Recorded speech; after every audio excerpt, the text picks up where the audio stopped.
when you've gone that deep inside yourself, and all those feelings of pain that I had, I was in the worst pain of my life, ever. And some people think, man, you're just crazy.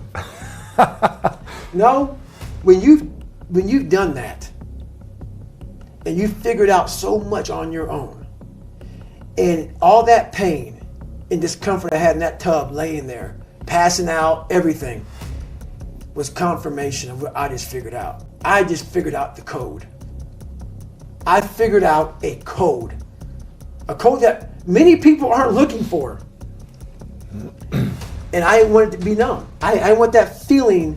This was confirmation. This was like a scientist's notes. Mm-hmm. The notes were here. The notes were all this feeling. It was a confirmation. And no one at that time could understand what I just done. I cracked the code to human potential in myself. And I was still like, oh my God, like this is unbelievable what I just did. So it's that quiet place. Wow. It's that place by yourself. It's those hours and years and decades by yourself in the grip of life. When life has you by the throat and choking you out, and you're sitting there calm because you're trying to figure it out. You're not panicking. You're not quitting. You're not throwing in the towel. You're saying there's a way around this.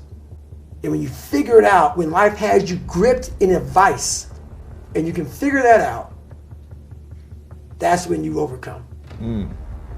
That's when you overcome.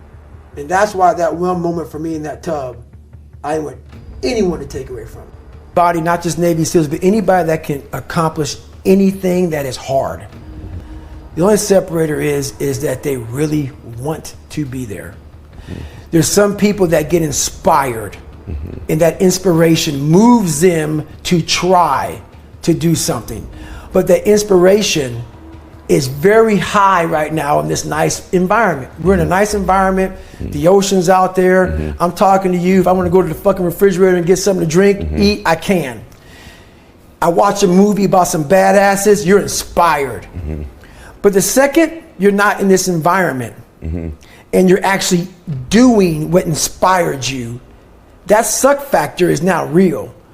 You can't just get off your fucking couch and get a fucking shake or get a fucking box of donuts or turn the TV or go take a shit or a piss or go get your girlfriend to cuddle up. No, you're now there. And only those people who have been there a million times in their minds and have lived in that water and have suffered a million times and realize my legs may break, my knee may break, my bones will hurt. I will be the coldest I've been in my life. I will be miserable and accept that. Because what happens is when you get in a horrible situation in life, your mind, I call it my 1 second decision. When you get in a horrible situation in life, your mind immediately says, get the fuck out of here. Everybody's does, even if you want to be there. But it starts to have all these different questions in your mind in that 1 second. And it says, okay, why are you here? Why are you doing this? Why this? Why that? And then you start to say to yourself, if you don't want to be there that bad, I have a beautiful wife at home, man. Why the fuck am I doing this, man? Like, this is stupid. This is gonna get these guys injured. Like they're gonna pay for this for the rest of their lives. I'm not gonna break my body up to do this. Your mind starts to say, yeah, this is stupid. But if you are already knowing that this is gonna happen to you, you have all the answers to these questions that your mind starts to give you when you're in suffer mode. Yeah. And that's what I realized. You true that your visualization of those moments over and over? Over and over again. You have to be there but not there at the graduation. Okay. You gotta be there in the worst in the parts suffering that you know over and over again. You gotta live that in your mind.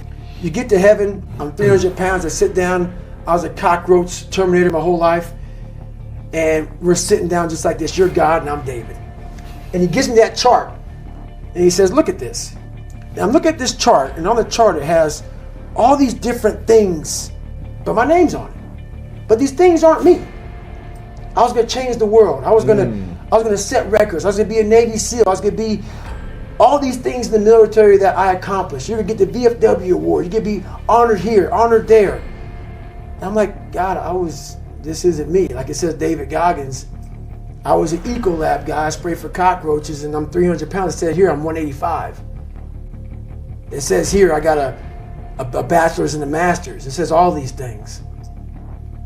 And God goes, no, that's who you were supposed to be. Wow.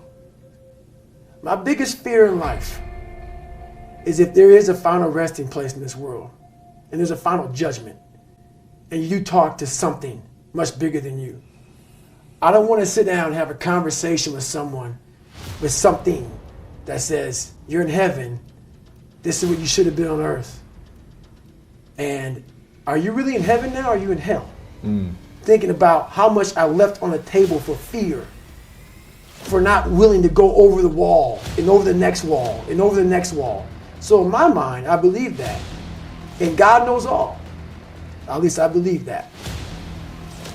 I want God to be up there right now as we're speaking, writing stuff down, saying, my God, he exceeded even my expectations. Wow. That's how I live my life. I now know that there is no cap on the human mind. There's no cap. We cap it ourselves. Wow. Is there a cap on the human body? That's right.